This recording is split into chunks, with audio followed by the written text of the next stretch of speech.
Hello everybody, and welcome to the November 2014 Gaming PC Builds of the Month here at noobcomputerbuild.com. My name is Corey. Getting started for this month, we have all of the new updated builds. That is the $1,500, $1,000, and $600 builds.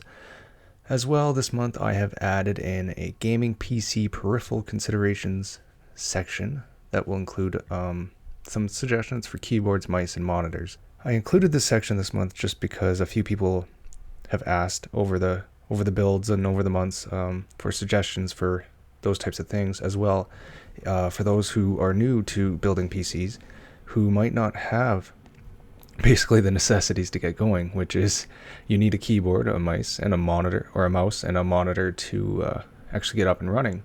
As well, there are some operating system suggestions which, if you are new to PC building, usually in builds, we do not include the OSs, which is usually a budget consideration thing, which is usually around $90 to $100. So if you're considering buying an operating system, please note that you should have room for that in your budget.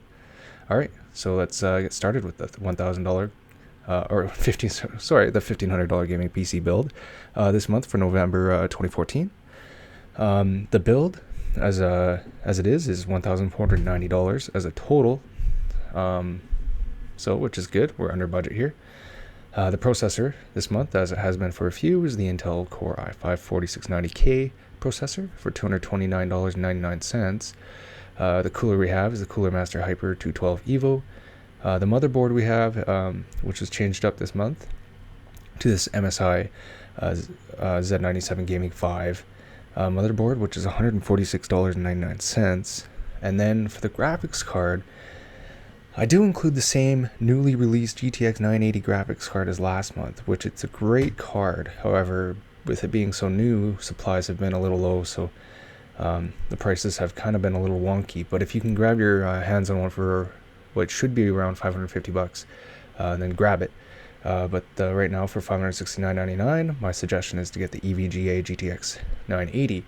And so this month I have also put an alternative card for the $1,500 build because the GTX 780 Ti's, which can perform similarly to the GTX 780, to the GTX 980, have dropped significantly in price, and that's because they're phasing this card out. And so it has dropped down to, this one here is $429, this PNY GeForce GTX 780 Ti.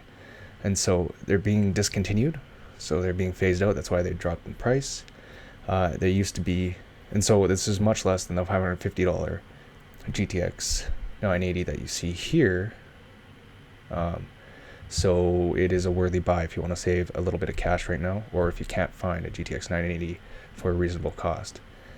Moving on. We have 16 gigabytes Crucial Ballistic Sport RAM, which is it's went down in price this month, $144.29. Seagate Barracuda 1 terabyte hard drive, $53.95 for the solid state drive, which has dropped in price as well for $91.99. We have the Samsung Electronic 840 Pro, 128 gigabyte SSD, and then for the power supply, again, we have the EVGA Supernova 750 watt one you see here for $114.99. And then for computer case, I usually include newer ones. However, there have been no reasonably cost our cases within our budgets released this month. So I went with kind of an everybody's favorite type case, this NZ XT Phantom 410 Min Tower for $89.99. And then for the optical drive, I went with the cheapest $14.99 Samsung optical drive that you see here. And then now for the suggestions or alternatives, if you have a little more to spend or for future upgrades for the $1,500 build, get an i7 if you do more than gaming. So this i7 4790K, $339.99. Want more graphics power and you got the GTX 980, well, you can SLI with another one for $569.99. Or if you want a full tower case, and this one is brand new, but you can see it's $184.95. But it's a cool case. This Silverstone Tech aluminum one you see here, it's kind of boasts this kind of, has this odd motherboard orientation where it's kind of just moved at 90 degrees to the side. And then you can also just get a really expensive solid state drive, such as this 1 terabyte one. And this is the newer Samsung Electronic 850 Pro series. So super quick, and it is 1 terabyte for an SSD. So you can use this as your main drive if you liked, but up to you. And it is pretty pricey. Moving on to the $1,000 build. We have the same processor as the $1,500 build. The total comes out to $998, so right on budget here.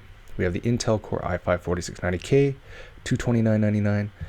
I was able to squeeze in the CPU cooler this month, which is great for overclocking the i5-4690K. So this Cooler Master Hyper 212 Evo for $35.36. The motherboard for the $1,000 build is this Asus Z97A for $139.99. And then for the graphics card, it's a new graphics card as well that was released in line with the GTX 980. Here we have the Zotac GeForce GTX 970 for $329.99, which is a great price. We have 8 gigabytes of Crucial Ballistic Sport RAM for $66.99. 1 terabyte Seagate Barracuda for $53.95. This is the hard drive. No solid state drive in the base build due to budget, but you'll see one in the alternatives. 650 watt EVGA Supernova power supply for $84.99, which is a great buy for the cost. And then for the case this month, we have not a new case, like I said, not any new cases in this budget released this month, but the Zalman High Performance Black Z11 for $59.99. So it's cheap, it's a good looking case. However, if you want to spend a little more, you can spend a little more, or you can also get the Phantom one that I mentioned above in the $1,500 build.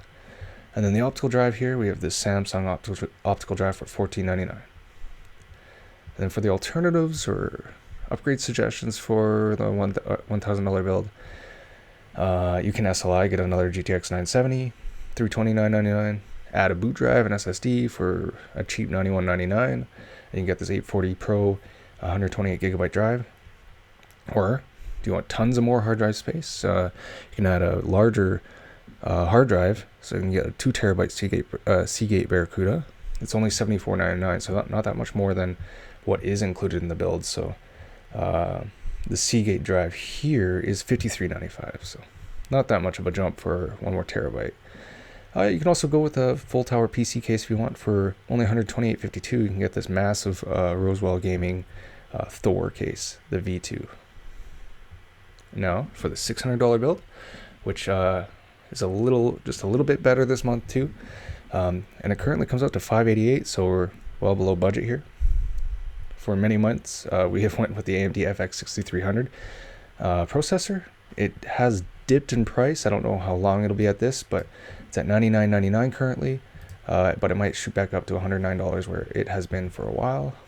The motherboard, we have this micro ATX, so a small gigabyte motherboard you see here, the 78L MT for $54.99. And then for the graphics card, it has been bumped up this month, and we were able to squeeze in this MSI Radeon R9 280 for $203.99. We have 8 gigabytes of Crucial Ballistics Sport RAM, $66.99. Seagate Barracuda 1 terabyte, $59.10. The power supply we have is the Corsair Builder Series 600 watt for $62. And then the case we have is this Cougar Spike mini gaming tower. It's mini because it's a micro ATX, and so this is a nice and compact build. So, but this case comes out to $34.99, and the micro ATX motherboard that you saw above will fit perfectly into this case. And then the optical drive we have is the Samsung one that you see here, nothing special, $14.99, and it comes out to $588. And for some upgrades, suggestions, or alternatives for the $600 build, you can get this 8-core 8320 FX series AMD processor, $143.30. Or if you want a case alternative suggestion, $69.99. It's another micro ATX. It's mini. It's a cube. That's kind of a unique looking case. This Roswell aluminum alloy one that you see here, which is kind of a cool case. You want more space, you go with 2 terabyte Seagate Barracuda, $74.99. Or perhaps you want to add an SSD. This is it's $74.99, so it's a cheap 120 gigabyte Samsung 840 Evo series, so not the Pro. And then, like I said, this month we have some peripheral considerations. Like I said, I put this in here for those that don't have any or want suggestions for a keyboard, mouse, or monitor. I kind of categorize them into two categories, kind of a higher end gaming peripheral one, and then kind of a lower end budget one, just for basic stuff that for the casual user, if you want to say it that way. We have the higher end gaming PC peripherals for November 2014. By no means are these the best, but kind of the best within a reasonable cost or a reasonable budget that you can add on to your builds. So a keyboard here, we have this Razer Black Widow Ultimate mechanical gaming keyboard, which is $99.99. This mouse that you see here, the Logitech G502 Proteus, that's $78.69. And then this monitor, it's more higher end because it's a higher resolution monitor. So this would be suitable for kind of the higher end builds. So the $1,500 build or even the $1,000 build, because it's 2560 by 1440 resolution. And this Asus one that you see here, the PB278Q, is a 27-inch monitor for $459.99. And now for the basic PC peripherals, which is not basic, as basic as they get, but a little more affordable. You have this keyboard, which is a gaming keyboard, this Microsoft Sidewinder X4 keyboard for $58.56, or this Logitech wireless mouse, $24.99, Logitech M510, or a basic 1080p monitor, which would be suitable for any of the builds. This Asus one that you see here, VG248QE 24-inch, is $249.99. And it has really quick response time, so smooth gaming all around. And then for those that don't have an operating system and they're wondering, oh, what the heck do I buy? It's up to you. I have no opinion one way or the other, but you can get Windows 8.1 or Windows 7. They're about the same price. Windows 8.1 is $92 right now. Windows 7, $99.99. Or you can go with a free kind of operating system. Not as many gaming options per se, but you can get Ubuntu, which is free, and I have the link here on the site. Or soon you'll be able to get a Steam OS, which you can install for free, and it'll have all the games available on Steam, which is great. But you can still download it, and it is in beta, so you can try that out if you like. Yeah, but that's it for now. My name's Corey. Like I said, visit the site, newcomputerbuild.com. View the description for all links to the hardware. Leave a comment here, leave a comment on the site. Up to you. But until next month, see you later.